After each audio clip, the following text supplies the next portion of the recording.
Guys recently কয়েকদিন ধরে অনলাইনে ঢুকলেই দেখা যাচ্ছে যে মাওয়া যাওয়ার সময় একটি বাসকে কয়েকজন ডাকাত হ্যারাসমেন্ট করছে এবং তিনি সততার সাথে এবং বিনয়ের সাথে সেই ডাকাতদের ভয় না পেয়ে বাসের মানুষের কথা চিন্তা করে সে নিজের জীবন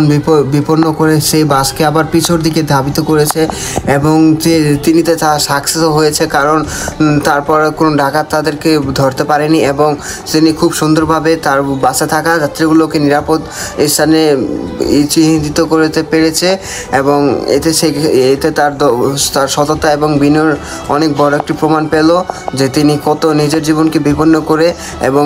এরকম একটা সময় এই সিচুয়েশনে যে কোনো মানুষের হাত পা কে পড়বে এত বড় বড় চাকু রামদা অথবা কোনো ধারালো অস্ত্র দেখে যে কোনো মানুষ এরকম হবে। আর ওনারা যেভাবে মানে দৌড়ে বাসের দিকে আসতে চেয়েছিল ওইটা দেখে যে কোনো মানুষের হাত পা কাঁপবে। তো তিনি নিজেকে সাহসিকতার প্রমাণ করেছে এবং তাকে এরকম মানুষকে স্যালুট জানানো উচিত, কারণ উনি না থাকলে আজকে হয়তো এতগুলো মানুষ নিরাপদভাবে এরকম হতে পারতো না এবং সবাই ডাকাতের হতো, হ্যারাসমেন্ট হতো এবং অনেক বেশি ক্ষয়ক্ষতি হয়ে যেত বাসের যাত্রীদেরকে। তো আমি একটা কথা বলতে চাই যে বাংলাদেশের প্রতিটি মানুষ এরকম সুন্দর যদি হয়, এরকম সাহসী হয়, তাহলে বাংলাদেশ আস্তে আস্তে আরও বেশি ডেভেলপমেন্ট হয়ে যাবে এবং আমাদের অতি শীঘ্রই এই যে